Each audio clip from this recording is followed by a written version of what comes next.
Assalamualaikum warahmatullahi wabarakatuh. Semangat pagi. Bagaimana kabarnya anak-anakku yang solih dan solihah? Mudah-mudahan Ananda di rumah selalu diberikan kesehatan oleh Allah Subhanahu wa Ta'ala. Amin ya Robbal 'Alamin. Ketemu lagi dengan Miss Ani. Hari ini kita akan belajar tematik. Tema 2, yaitu udara bersih bagi kesehatan. Nah, sebelum memulai pembelajaran, marilah kita membaca basmalah. Bismillahirrahmanirrahim. Bismillahirrahmanirrahim. Di sini Miss Ani akan menjelaskan materi tema 2, subtema 1, yaitu cara tubuh mengolah udara bersih. Pada pembelajaran 1, materi yang akan dibahas yaitu menjelaskan informasi penting pada teks, menjelaskan organ-organ pernapasan hewan, membuat bagan cara kerja organ pernapasan hewan. Sikap yang harus dikembangkan yaitu cermat dan teliti. Di sini Miss Ani akan menjelaskan informasi penting pada teks. Silakan kalian dibuka buku tematiknya halaman 3. Bacalah teks kata sang hewan amfibi. Nah, kata sang hewan amfibi. Di sini, kata tanya yang dapat digunakan untuk mengetahui informasi dalam teks adalah apa, di mana, kapan, siapa, mengapa, dan bagaimana. Atau sering kita singkat dengan adik Simba. Nah, mari kita bahas fungsi kata tanya adik Simba. Apa digunakan untuk menanyakan peristiwa, proses, benda, atau hal yang dijelaskan dalam teks.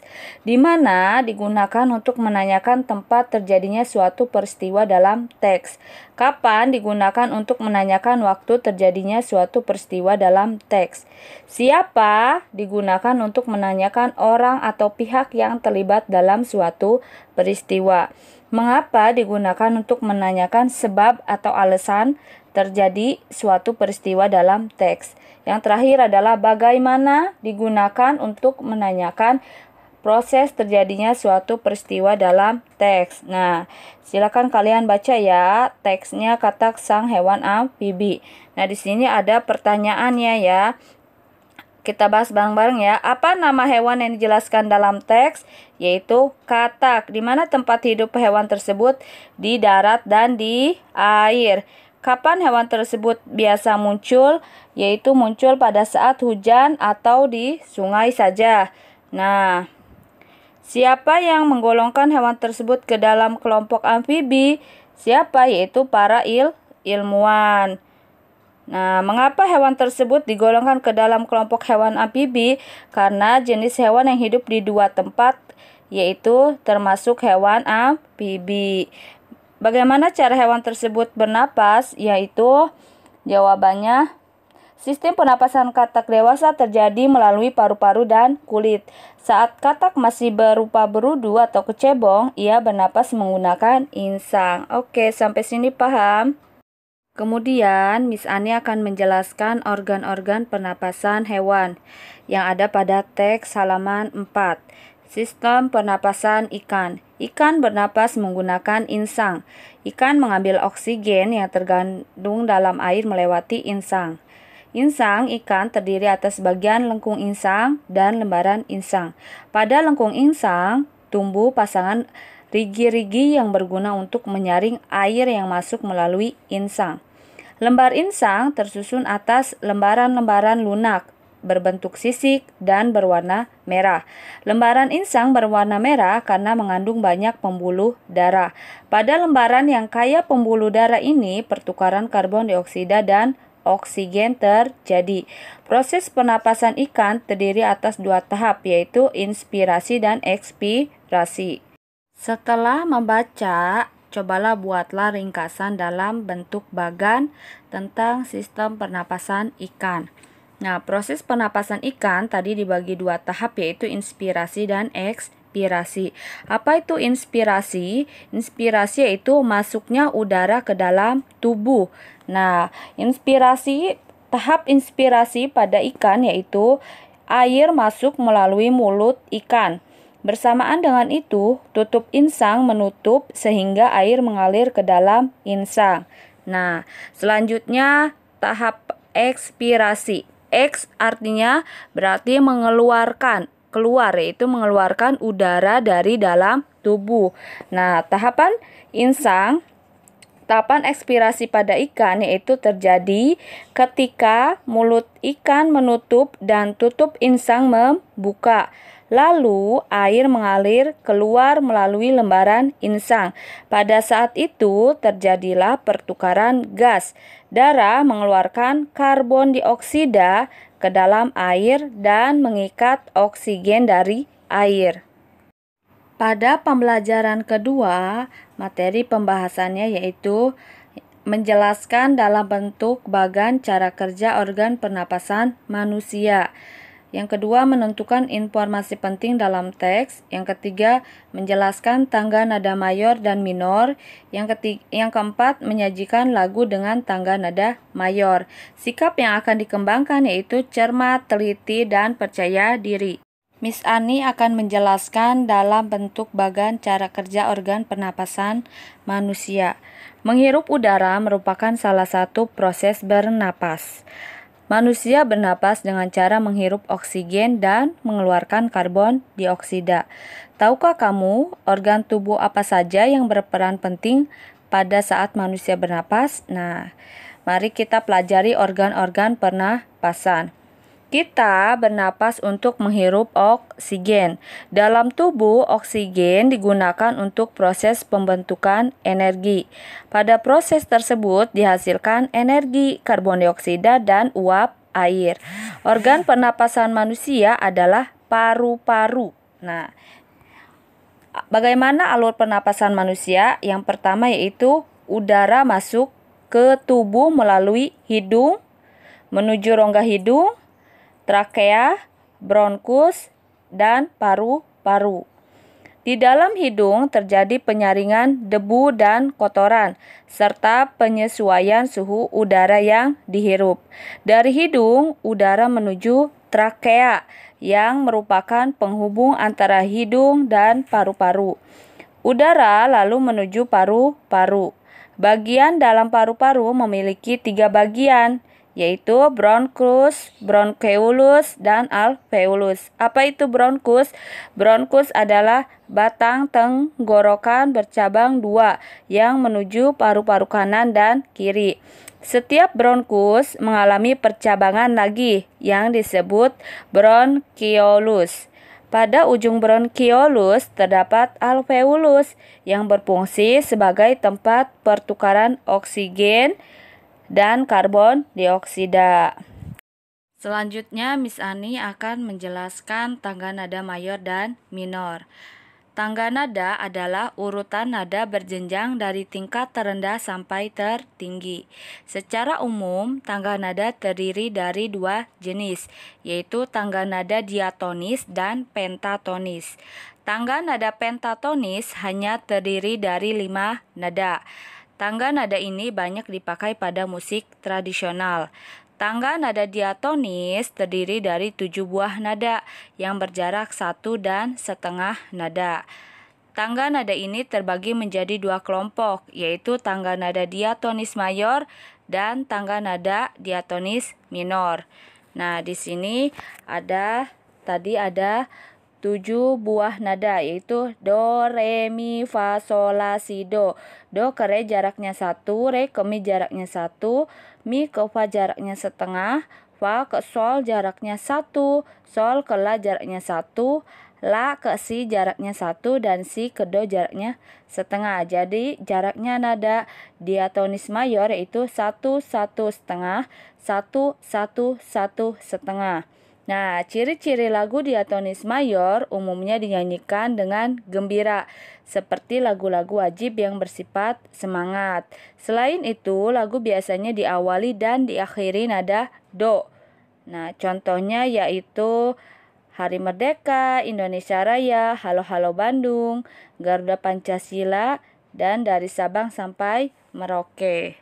Pada pembelajaran 3, yaitu materi yang akan dibahas, mengelompokkan informasi penting dalam teks, menjelaskan makna tanggung jawab, dan mengidentifikasi jenis-jenis usaha dan kegiatan ekonomi.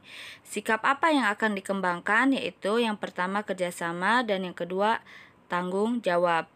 Di sini Miss Ani akan menjelaskan mengelompokkan informasi penting dalam teks. Silakan kalian dibuka buku paketnya halaman 14.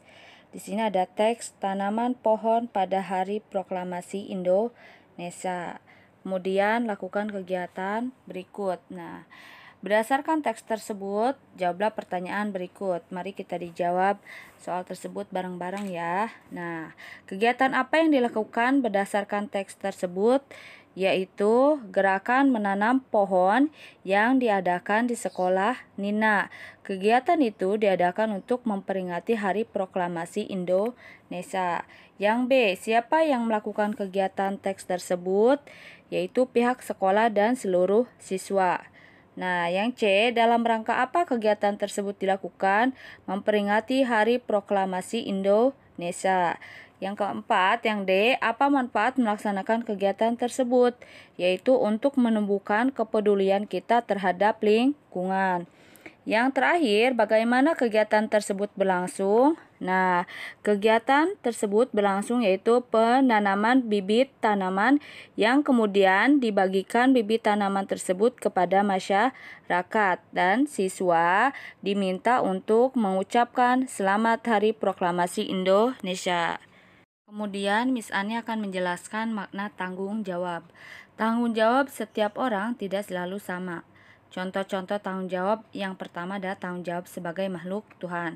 Contohnya yaitu rajin beribadah dan berbuat baik terhadap sesama. Yang kedua, tanggung jawab sebagai anak. Contohnya yaitu berbakti kepada orang tua dan belajar dengan sungguh-sungguh. Yang ketiga, tanggung jawab sebagai siswa, yaitu memakai seragam dan datang tepat waktu. Yang keempat, tanggung jawab sebagai anggota masyarakat. Contohnya yaitu gotong royong, membersihkan lingkungan, dan menjaga keamanan lingkungan. Yang terakhir yaitu tanggung jawab sebagai warga negara. Contohnya yaitu mematuhi peraturan yang ada dan mencintai budaya negeri sendiri. Selanjutnya, Miss Ani akan menjelaskan cara mengidentifikasi jenis-jenis usaha dan kegiatan ekonomi. Upaya manusia untuk memenuhi kebutuhan hidupnya disebut kegiatan ekonomi. Nah, berikut kegiatan-kegiatan ekonomi yang berdasarkan bentang alam yang ada, yaitu yang pertama ada pertanian dan peternakan. Daerah pegunungan biasanya memiliki tanah yang subur dan udara yang segar. Tanah yang subur dimanfaatkan oleh masyarakat untuk kegiatan pertanian dan perkebunan. Oleh karena itu, sebagian besar masyarakat di daerah pegunungan berprofesi sebagai petani. Petani menanam berbagai jenis tanaman seperti padi, sayuran, dan buah-buahan. Selain bertani, masyarakat di pegunungan juga berternak hewan seperti sapi, kambing, ayam, dan burung. Hasil pertanian dan peternakan biasanya dijual atau dikonsumsi oleh petani itu sendiri. Kegiatan ekonomi yang kedua yaitu perikanan. Perikanan di Indonesia umumnya dilakukan di perairan asin, perairan payau, dan perairan tawar. Perairan asin terdiri atas lautan. Perairan payau berupa tambak di daerah pesisir yang perairannya merupakan campuran air asin dan air tawar. Perairan tawar terdiri atas sungai, waduk, empang, danau, dan rawa. Banyak sumber daya alam perairan yang dapat dimanfaatkan sebagai kegiatan ekonomi masyarakat. Contoh perikanan air asin, yaitu ada contohnya ikan tuna, ikan tongkol, rumput laut, dan garam. Sedangkan contoh perikanan air tawar yaitu ada ikan mas, lele, dan gurame. Nah, selanjutnya contoh perikanan air payau yaitu ada ikan bandeng, ikan kerapu, ikan patin, dan ikan kakap. Kegiatan ekonomi yang ketiga yaitu kehutanan. Hutan memiliki banyak manfaat bagi manusia. Masyarakat yang tinggal di sekitar hutan memanfaatkan kayu dari hutan untuk membangun rumah, membuat kayu bakar, dan membuat industri peralatan rumah tangga. Selanjutnya yaitu yang keempat, ada pertambangan. Di Indonesia juga banyak terdapat kegiatan pertambangan.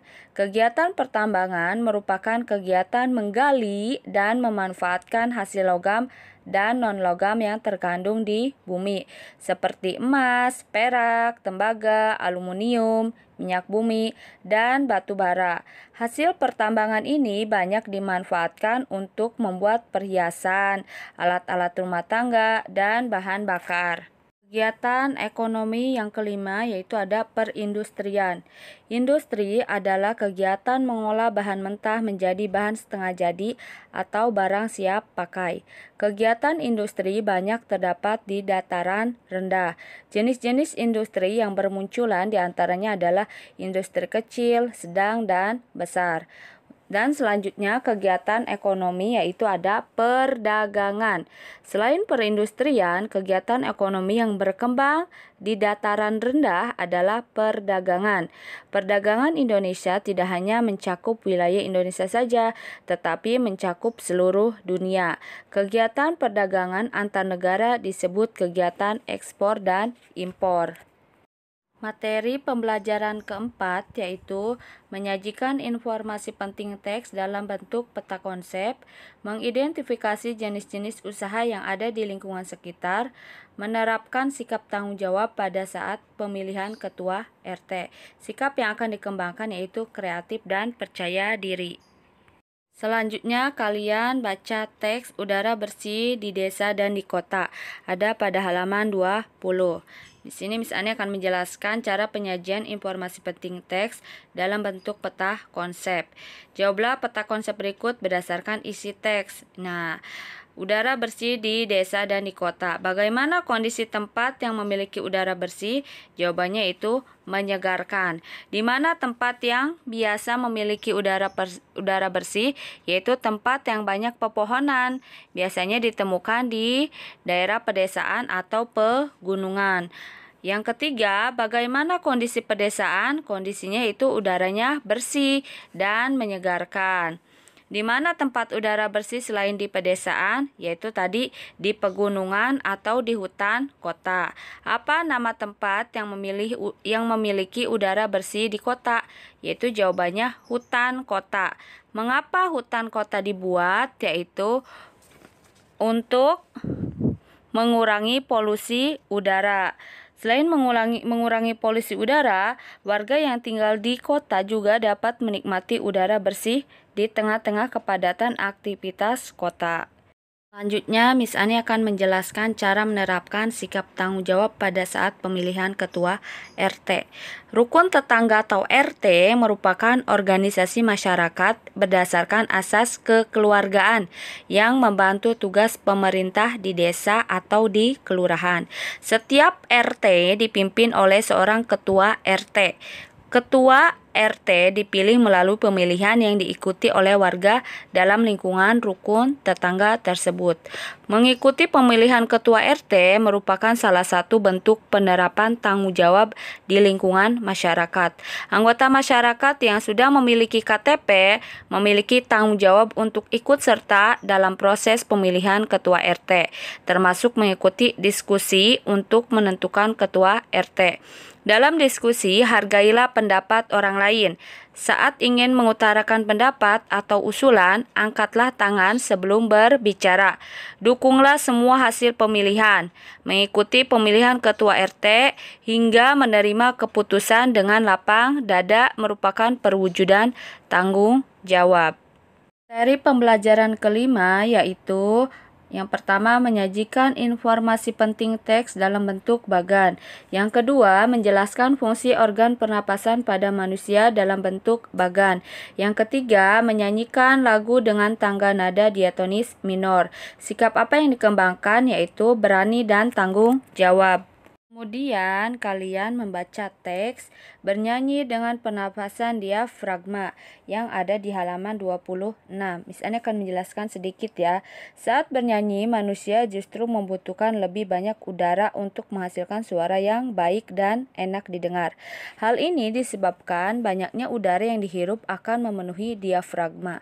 Apa itu diafragma? Diafragma yaitu bagian antara rongga dada dan rongga perut. Dengan demikian, seorang dapat memaksimalkan suara dengan menghasilkan suara yang kuat dan lantang.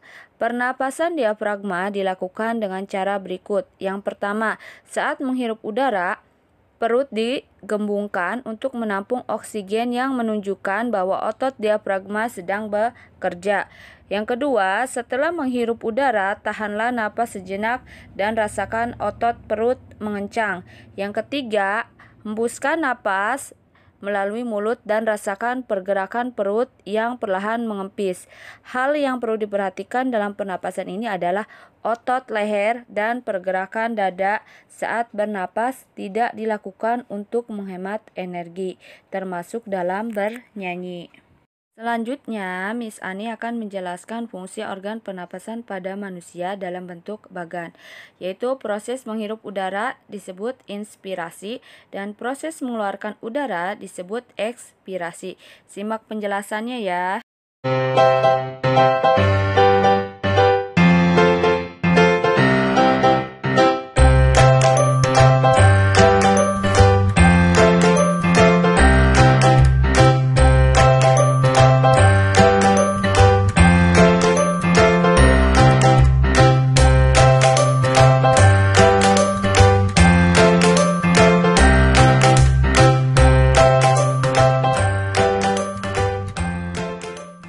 Kemudian, Miss Ani akan menjelaskan tangga nada diatonis minor.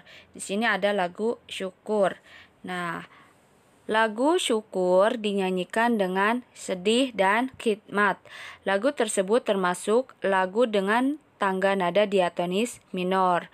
Tangga nada diatonis minor adalah tangga nada yang memiliki jarak nada 1,5, 1, 1, setengah, 1, 1. Ciri-ciri lagu dengan tangga nada diatonis minor adalah bersifat sedih dan kurang bersemangat. Biasanya diawali dan diakhiri dengan nada La sama dengan A. Beberapa lagu diawali nada Mi. Contoh lagu yang bertangga nada minor adalah lagu Syukur dan Gugur Bunga. Materi pada pembelajaran ke-6 yaitu menyimpulkan isi teks secara lisan, menjelaskan contoh-contoh tanggung jawab sebagai anggota masyarakat, menyanyikan lagu bertangga nada mayor dan minor. Sikap apa yang dikembangkan yaitu kreatif dan percaya diri. Menyimpulkan isi teks secara lisan. Silakan kalian baca teks udara bersih di dalam kamar yang ada di halaman 32 dan 33. Sini Miss Ani akan menjelaskan sebagian isi teksnya. Udara pagi merupakan udara bersih dan segar yang belum tercemar polusi, terlebih jika ada pepohonan di luar. Nina membuka jendela kamar agar udara di dalam kamarnya bertukar dengan udara bersih dari luar. Jika tidak terjadi pertukaran udara di dalam kamar, kamar akan menjadi pengap dan udara menjadi berbau. Hal itu menunjukkan bahwa udara di dalam kamar sudah tidak bersih lagi. Dan kesimpulan sementara isi teks tersebut adalah Nina membuka jendela kamarnya agar udara di dalam kamar berganti dengan udara yang lebih bersih.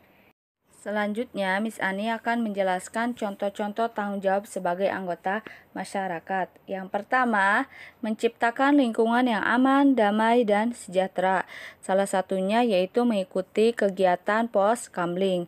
Yang kedua, menjaga kebersihan lingkungan, yaitu salah satunya mengikuti kegiatan kerja bakti.